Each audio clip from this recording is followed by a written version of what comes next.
Et l'intervention suivante est de Angélique Douminc, qui va nous parler des effets différentiels de l'ortithérapie et des soins palliatifs. Et c'est l'Université de Toulouse Jean Jaurès. Travaux faits en collaboration avec le professeur Jean-Luc Sudre, messieurs Brandibas et de Bataille. Voilà, donc je vais vous présenter les résultats de ma thèse donc en psychopathologie. Voilà, donc c'est une thèse qui porte sur l'ortithérapie en soins palliatifs. Voilà, donc les objectifs de cette thèse étaient de mettre en place un dispositif en ortithérapie standardisé, spécifique à l'accompagnement de fin de vie, et d'évaluer les processus qui vont être mobilisés et les effets orthithérapiques. Quand on regarde un petit peu la revue de littérature internationale, on voit qu'en soins palliatifs, il y a beaucoup de recherches qui portent sur l'art-thérapie, la musicothérapie. Et sur les 30 dernières années, on ne recense qu'une recherche en soins palliatifs et orthithérapie. Voilà, donc au niveau de la population, il y a 106 personnes qui ont fait partie de cette recherche. Donc le recueil de données s'étale de 2007 à 2013. Donc il y a 20,8% d'hommes et 79,2% de femmes. L'âge moyen est de quasiment 82 ans, avec des extrêmes allant de 57 à 97 ans. Au niveau des critères d'inclusion, donc ce sont des personnes qui souffrent d'une maladie neurodégénérative, qui entrent d'emblée dans une pathologie grave, évolutive, incurable. Également, tout ce qui concerne les pathologies somatiques incurables. Voilà, donc il y a beaucoup de personnes qui souffrent de démence corticale, sous-corticale, démence vasculaire, donc un plus grand nombre aussi de cancers, d'AVC. Voilà, ça répertorie toutes les pathologies. Donc différentes techniques ont été utilisées. Alors ça va de la pratique du jardinage adapté, on passe par la peinture, le mandala, le collage, les images, c'est-à-dire tout ce qui va toucher, donc ce sont des œuvres picturales de grands peintres, des images qui représentent le jardin. Il va y avoir la création, la lecture de contes, l'écoute musicale et les senteurs. Donc en fait, ces techniques sont adaptées à l'évolution de la maladie. Donc avec les 4 stades au niveau des soins palliatifs, c'est-à-dire la phase d'entrée, le moment où on va diagnostiquer une maladie incurable, la phase d'état où il va y avoir les symptômes qui vont se maintenir, et ensuite quand on rentre en phase préterminale, en phase terminale. Donc tout ce travail s'articulait sur comment accompagner les personnes jusqu'au bout, comment adapter les techniques du jardinage dans l'accompagnement des personnes en fin de vie. Voilà, donc on a mis en place un dispositif en orthithérapie, donc se basant sur une évaluation à la fois qualitative et quantitative. Donc l'évaluation porte sur les états de base, c'était donc porté sur les items souriant, calme, le bien-être somatique, l'estime de soi. Alors ce sont des états de base qu'on répertoriait sur une grille, et donc il y avait une évaluation, donc je faisais une évaluation, les patients s'évaluaient ainsi que les membres de l'équipe. Donc pour les patients, c'était sur une réglette de la douleur, d'évaluation de la douleur, et donc ils déplaçaient le curseur pour évaluer leur ressenti. Au niveau des attitudes, ça va toucher tout ce qui va être l'intention, l'invention, c'est-à-dire l'expression de la créativité, les émotions, la verbalisation et l'évocation. Et ce qui va toucher au processus, donc une dimension plus psychique avec l'expression, c'est-à-dire mettre en forme, créer, actualiser un événement, une pensée, une sensation. On évalue aussi le processus de distanciation, c'est-à-dire la symbolisation, les processus de pensée, c'est-à-dire la possibilité de penser de manière autonome. On essayait aussi de voir si l'orthithérapie pouvait amener à la réparation, c'est-à-dire un changement de son rapport à sa propre histoire, des processus de transformation, de changement, et donc aussi tout ce qui touchait à l'individuation, c'est-à-dire que ça va convoquer de nouvelles images internes avec une permanence d'objets libidinaux. On évalue aussi la production, donc, notamment au niveau de l'utilisation des couleurs, quelles couleurs étaient utilisées pour les productions picturales. Voilà, donc l'évaluation était plurielle, c'est-à-dire que les patients, dans la mesure du possible, évaluaient leur ressenti. Je faisais une évaluation et l'équipe évaluait. Donc il y avait une évaluation avant, après la séance pour les patients, pour l'équipe, et moi j'évalue avant, pendant, après la séance. Voilà, donc au niveau du traitement des données, on a fait des regroupements de populations. Donc on a un groupe de pathologies somatiques, un groupe de pathologies neurodégénératives et on a fait un sous-groupe avec donc des personnes qui souffrent de démence de type Alzheimer. On a essayé de voir un petit peu l'évolution des états de base à travers une séance, à travers un nombre de séances. Voilà, et l'évaluation va se faire en fonction du nombre de séances. Donc là, on a fait des agrégations, c'est-à-dire des moyennes d'évolution d'état de base. Voilà, donc au niveau des résultats, il y a 1397 séances qui ont été réalisées. Donc, avec comme technique principale la pratique du jardinage, la musique, les mandalas et les senteurs. Au niveau du nombre moyen de séances, donc pour la population somatique, il y a à peu près 7 séances. Au niveau de la population souffrant de maladies neurodégénératives, une quinzaine de séances. Et pour la population de type Alzheimer, quasiment 18 séances. Donc la différence au niveau du nombre de séances entre pathologie cognitive et somatique s'explique par le fait que quand on diagnostique un cancer, on a une espérance de vie moindre par rapport à une maladie neurodégénérative. Donc tous ces résultats ont fait l'objet de traitements statistiques avec des ANOVA, des corrélations, des Ki2 et des tests de kappa.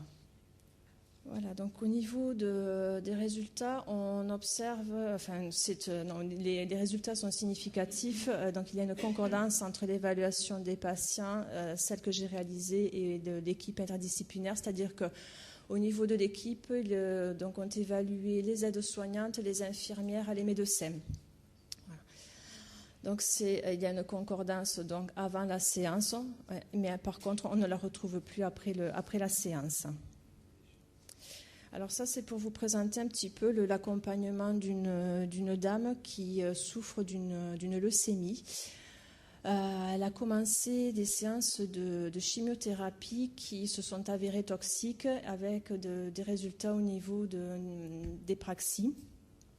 Donc là, sa première réalisation, c'est donc elle veut faire un mandala.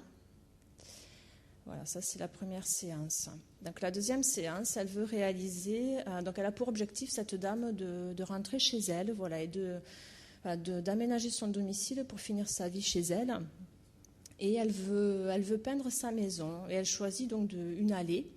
Et au bout, elle veut mettre la maison. Donc on choisit une œuvre qu'on reproduit sur la toile. Et une fois l'allée arborée faite, elle dit de toute façon, la maison, je ne vais pas la mettre parce que je ne rentrerai pas chez moi.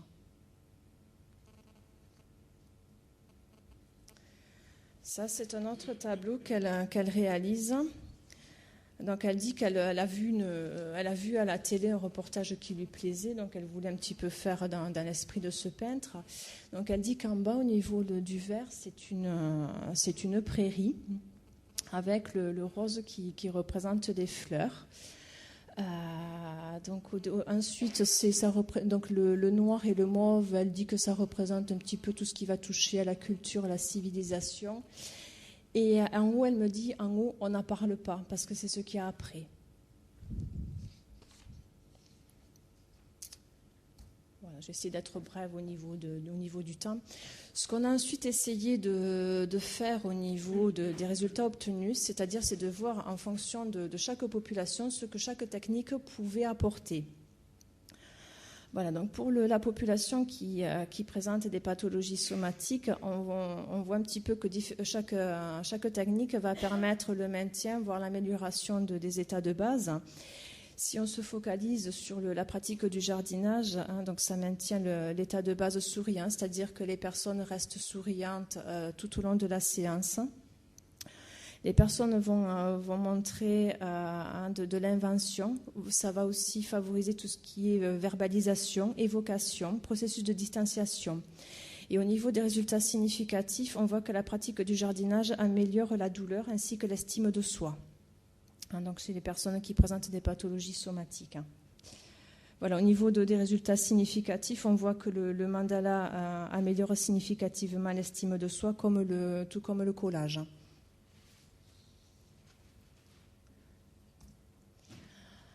Pour les personnes qui présentent une maladie neurodégénérative, donc on observe principalement le maintien des états de base.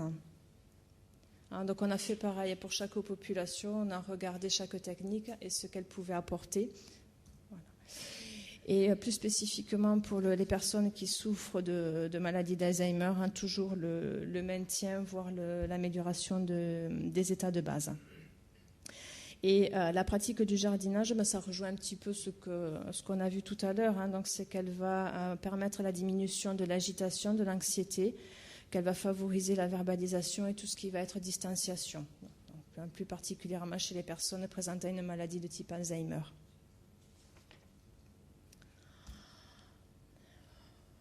Voilà, donc de façon générale, on voit que l'ortithérapie a des effets positifs donc, sur les états de base, qu'elle va offrir un espace privilégié où vont s'exprimer les angoisses face à la mort. C'est vrai qu'avec le jardin, on va aborder tout ce qui est un cycle de la vie avec la mort.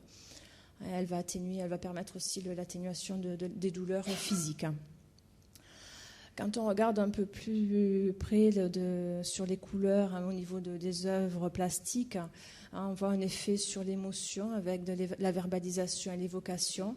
Et l'utilisation de couleurs va permettre les processus de distanciation et de pensée.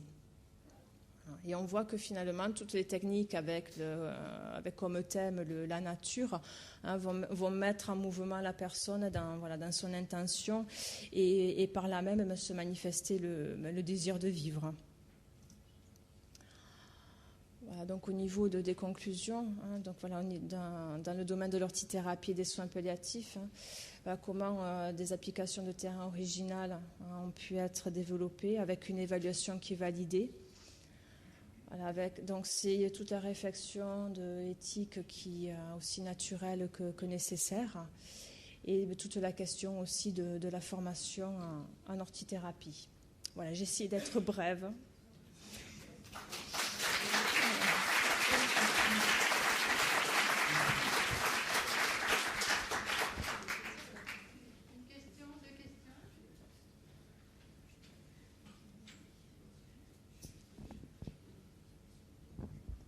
Juste une toute petite question.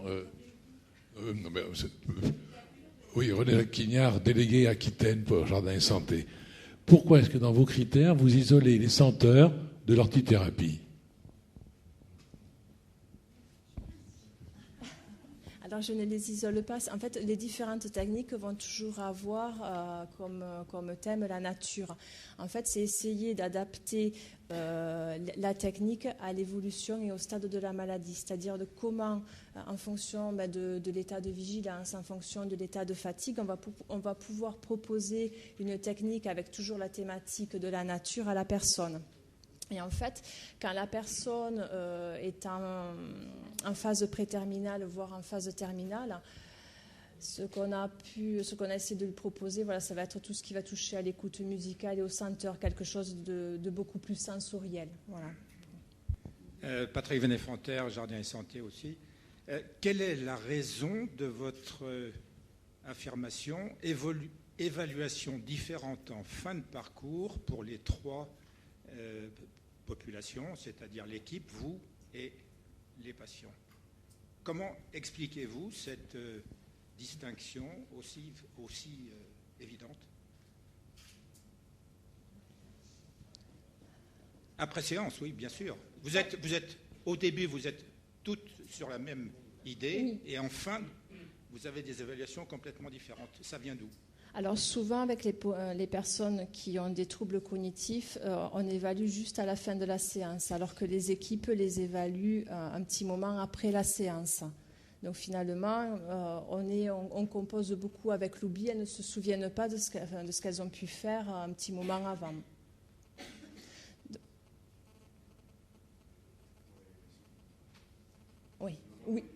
Oui, voilà, oui. Ouais.